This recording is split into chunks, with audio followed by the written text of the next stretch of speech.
अब उसके बाद से नेक्स्ट टॉपिक है बेटे types of nephron. Types of nephrons कहें या एडेप्टेशंस ऑफ किडनी कहें, एक ही बात है। हमारे पास यहाँ पे इमेज आपको नजर आ रही होगी, ये दो तरह के नेफ्रॉन्स लिखे हुए हैं, ए और बी। एक ए का जो नाम है वो है जक्स्टा, नाम लिखा हुआ नजर आ रहा होगा आपको, juxta, JUXTA, juxta medullary nephron. और जो दूसरा नेफ्रॉन है इसका नाम है कॉर्टिकल नेफ्रॉन। दो नेफ्रॉन्स हैं, दो तरह के नेफ्रॉन्स हैं, एक जक्स्टा मेडुलरी नेफ्रॉन है ये वाला, और एक जक्स्टा या सिर्फ कॉर्टिकल नेफ्रॉन है ये वाला। इन दोनों में अगर आप विजिबल डिफरेंस देखें तो साइज का डिफरेंस है। जक्स्टा मेडुलरी नेफ्रॉन जो होते हैं ये बड़े होते हैं साइज में, और कॉर्टिकल नेफ्रॉन जो होते हैं वो छोटे होते हैं साइज में। तो जो बड़े नेफ्रॉन है, medullary nephron, juxta medullary nephron जो है, इनका जो लूप ऑफ हिनले है, मतलब असेंडिंग और डिसेंडिंग लिम्ब, वो बड़े हैं, और कॉर्टिकल नेफ्रॉन का जो लूप ऑफ हिनले है वो छोटा है। अब इसका फायदा क्या होगा? अगर किसी का लूप ऑफ हिनले बड़ा होगा तो उसमें से रीएब्जॉर्प्शन ऑफ वाटर ज्यादा होगी क्योंकि उसमें सॉल्ट ज्यादा होगा, और अगर किसी का लूप ऑफ हिनले छोटा है तो उसमें सॉल्ट कम होंगे, जिसकी वजह से रीएब्जॉर्प्शन ऑफ वाटर भी कम होगी।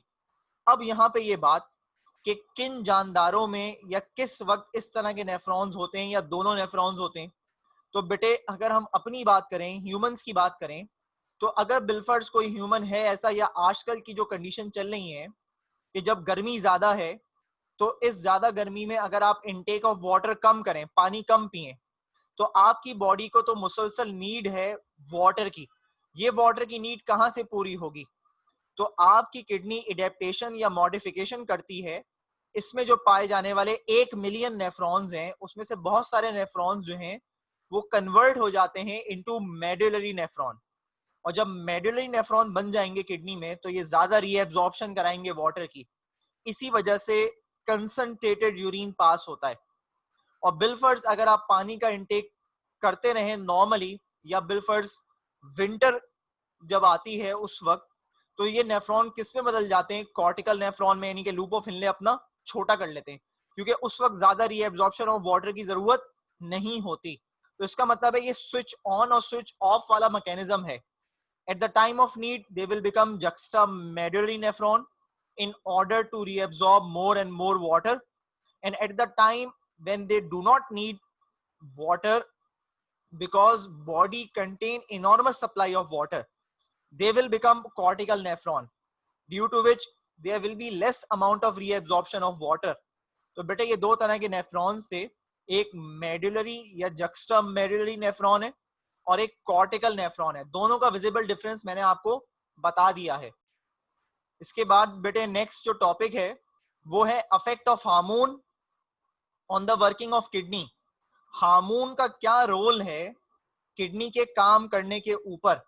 तो बेटे देखो, आपको आपकी स्क्रीन पे 3 हार्मोन्स के नाम लिखे हुए नजर आ रहे होंगे। एक का नाम है एंटी डायरेटिक हार्मोन, ADH, ये पहला हार्मोन आपको नजर आ रहा है, एंटी डायरेटिक हार्मोन, या फिर ADH। इसको वेजोप्रेसिन भी कहते हैं, वेजोप्रेसिन। दूसरा है एल्डोस्टीरॉन, एल्डोस्टीरॉन, और तीसरा है पैराथार्मोन। ये 3 हार्मोन्स हैं, बॉडी में प्रोड्यूस होते हैं, अलग अलग ग्लैंड्स हैं वो प्रोड्यूस करते हैं। जब हम चैप्टर नंबर 3 करेंगे, कोऑर्डिनेशन एंड कंट्रोल चैप्टर का नाम है, तो उसमें इन 3 हार्मोन्स के बारे में डिटेल में बात आएगी और ये कहाँ से रिलीज होते हैं ये बात भी आएगी। अच्छा, अभी हमें जो चीज करनी है वो इन हार्मोन्स का रोल करना है कि ये हार्मोन्स जो हैं ये किडनी के ऊपर एक्ट कर रहे हैं और करा क्या रहे हैं। इसमें सबसे पहला हार्मोन है ADH, एंटी डायरेटिक हार्मोन, या जिसको आप वेजोप्रेसिन भी कहते हैं। ये जो हार्मोन है ADH, ये रिलीज होता है एक ग्लैंड से जो आपके ब्रेन में है। उस ग्लैंड का नाम है पिट्यूटरी ग्लैंड। ग्लैंड का नाम है, ये यहाँ पे देखो लिखा हुआ है बेटे, पिट्यूटरी ग्लैंड, ये ब्रेन में है, यहां से रिलीज होता है एंटी डायरेटिक हार्मोन। ये क्या करता है? ये कंट्रोल करता है मूवमेंट ऑफ वाटर को। ये जब रिलीज होता है जब बॉडी में पानी की कमी होती है, ये जो है जब रिलीज होता है जब बॉडी में पानी की कमी होती है, तो ये एडीएच ब्रेन से इस ग्लैंड से रिलीज होता है और आता है किडनी के पास, और किडनी से रीएब्जॉर्प्शन ऑफ वाटर कराता है। इसका काम ये है, ये रीएब्जॉर्प्शन ऑफ वाटर कराना। तो अगर बॉडी में पानी का लेवल कम हुआ हुआ है तो ये हार्मोन रिलीज होगा और ये आके किडनी से ज्यादा रीएब्जॉर्प्शन ऑफ वाटर कराएगा और वो सारा पानी फिर ब्लड में आके बॉडी को दे दिया जाएगा, या जहां कहीं भी जरूरत होगी उस वाटर की, वहां पे उस पानी को पहुंचा दिया जाएगा। ये जो हार्मोन है इसको देखो वेजोप्रेसिन भी कह रहे हैं। वेजो से मुराद है वेसल, वेसल्स आपको मालूम है ब्लड वेसल्स हैं, और प्रेसिन से मुराद है डायमीटर को कम करना। प्रेसिन मतलब डायमीटर को कम करना, और वेसल्स, वेजो से मुराद है वेसल्स, तो वेसल्स का डायमीटर कम करना, वेजोप्रेसिन का मतलब ये है।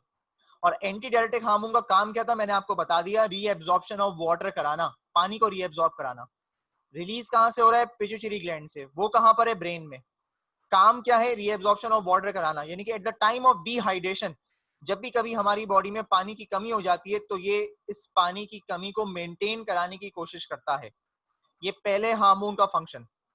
अब दूसरा हार्मोन एल्डोस्टेरॉन, नेक्स्ट हार्मोन है एल्डोस्टेरॉन। ये जो हार्मोन है एल्डोस्टेरॉन, ये किडनी के ऊपर एक ग्लैंड है, उसका नाम है एड्रीनल ग्लैंड।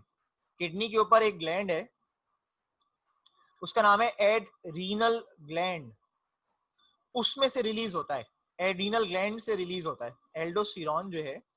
एल्डोस्टेरॉन जो है ये एड्रीनल ग्लैंड, किडनी के ऊपर एक ग्लैंड है, वहां से रिलीज होता है। और इसका काम क्या है? इसका काम यह है कि सोडियम और क्लोराइड, सोडियम आइंस और क्लोराइड आइंस को रीएब्जॉर्ब कराना। अगर बिलफर्स बॉडी में सोडियम की कमी हो गई या क्लोराइड आइंस की कमी हो गई तो बेटे ये प्रोड्यूस होता है। ये क्या करता है? ये सोडियम के लेवल को और क्लोराइड आयन के लेवल को मेंटेन कराता है बॉडी में। तो जब भी कभी सोडियम और क्लोराइड की कमी हो जाती है ये रिलीज होता है और ज्यादा से ज्यादा किडनी से रीएब्जॉर्ब कराता है और बॉडी को पहुंचाता है। इसका ये काम है। तीसरा और आखिरी हार्मोन जो है वो पैराथॉर्मोन है। पैराथॉर्मोन जो है, ये पैराथॉर्मोन कहां से रिलीज होता है? एक ग्लैंड है हमारे गले में, इसका नाम है पैराथायरॉइड ग्लैंड। हमारे गले में ग्लैंड है, उसका नाम है पैराथायरॉइड ग्लैंड। ये वहां से रिलीज होता है। पैराथॉर्मोन जो है पैराथायरॉइड ग्लैंड से रिलीज होता है। इसका काम क्या है? ये भी नेफ्रॉन पर आके एक्ट करता है किडनी में। इसका काम है रीएब्जॉर्प्शन ऑफ कैल्शियम आइंस। इसका काम है रीएब्जॉर्ब कराना कैल्शियम आइंस को। तो अगर बॉडी में बिलफर्स कैल्शियम आइंस की कमी हो जाए तो मैसेज जाता है ब्रेन को, ब्रेन मैसेज देता है पैराथायरॉइड ग्लैंड को, जो कि अपने अंदर से इस हार्मोन को रिलीज करते हैं, पैराथॉर्मोन को, और ये हार्मोन निकल के किडनी पे नेफ्रॉन्स के पास जाते हैं और उनसे ज्यादा कैल्शियम आयंस को रीएब्जॉर्ब करा के बॉडी के सेल्स को पहुंचाते हैं या ब्लड को देते हैं। ये इनका फंक्शन है। तो बेटा ये तीन हार्मोन्स थे, ये है अफेक्ट इन हार्मोन्स का on the working of kidney. अब बेटे इसके बाद जो टॉपिक है वो छोटा सा टॉपिक है एक और, composition of urine. Composition of urine यानी कि यूरिन जो हम पास करते हैं उसकी कंपोजिशन क्या है। तो बेटे जो यूरिन हम पास करते हैं, हर 100 सेंटीमीटर क्यूब पे यूरिन में क्या क्या चीजें होती हैं? 95% तो उसमें पानी होता है। हर 100 सेंटीमीटर क्यूब में 95% तो पानी होता है और बाकी के 5% अदर सब्सटेंसेस होते हैं। 95% पानी है और 5% अदर सब्सटेंसेस होते हैं हर 100 सेंटीमीटर क्यूब पे यूरिन के। अब ये जो 100 सेंटीमीटर क्यूब पे यूरिन के जो अदर सब्सटेंसेस हैं वो क्या क्या हैं? इसमें प्रोटीन होता है। प्रोटीन जो है, इसमें प्रोटीन की वैल्यू 0 होती है, ग्लूकोज की वैल्यू 0 होती है। अगर किसी की यूरिन में ग्लूकोज आ रहा है इसका मतलब है कि उसको डायबिटीज है। बिलफर्स को यूरिन का टेस्ट कराते हैं आप और यूरिन में ग्लूकोज आ रहा है, थोड़ा भी आ रहा है ग्लूकोज, इसका मतलब है कि उस पेशेंट को डायबिटीज है। यूरिन में ग्लूकोज 0 होनी चाहिए, प्रोटीन 0 होना चाहिए। इसके अलावा यूरिया यूरिन में आता है कितना, 2%। इसके अलावा यूरिक एसिड, क्रिएटिनिन, अमोनिया और सोडियम, ये तमाम चीजें जो हैं, हर एक चीज 0.3% होती है। इसका मतलब है यूरिक एसिड 0.3% होगा, अमोनिया 0.3% होगा, क्रिएटिनिन 0.3% होगा, सोडियम 0.3% होगा। फिर क्लोराइड आइंस होते हैं, यूरिन में आते हैं, कितने होते हैं, 0.6%। इसके अलावा कैल्शियम, मैग्नीशियम, पोटेशियम, ये तमाम चीजें मिलाकर 0.47%। कैल्शियम, मैग्नीशियम, पोटेशियम, ये तमाम चीजें मिलाकर 0.47%। यूरिन का पीएच लेवल कितना होता है?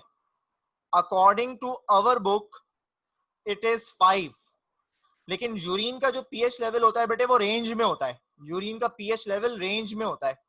इसकी रेंज है 5 से लेकर 6.5।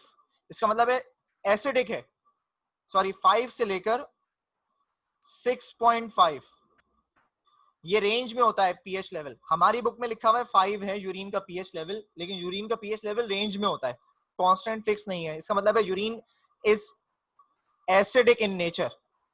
और अगर बिल्फर्स जो मैंने वैल्यूज आपको बताई, इनमें से किसी चीज की भी वैल्यू कम है या ज्यादा है, तो इसका मतलब है कि कोई ना कोई मेटाबॉलिक डिसऑर्डर हुआ हुआ है इंसान को, उसकी किडनी सही काम नहीं कर रही, या कोई यूरिन का इन्फेक्शन हुआ हुआ है उसको। ये इस चीज की साइंस होते हैं। अक्सर आपने देखा होगा ना, यूरिन डीआर होता है, यानी कि यूरिन टेस्ट होता है, वो क्यों कराते हैं डॉक्टर्स? इसीलिए कराते हैं कि कोई इन्फेक्शन तो नहीं है। वो इन तमाम चीजों की वैल्यूज को देखते हैं, या और भी इसके अलावा सेल्स होते हैं उनको देखते हैं कि वो तो नहीं आ रहे, या उनका अमाउंट तो ज्यादा कम नहीं है। तो यूरिन की कंपोजिशन हर 100 सेंटीमीटर क्यूब पे बेटे ये है जो अभी मैंने आपको 1 मिनट पहले बताई।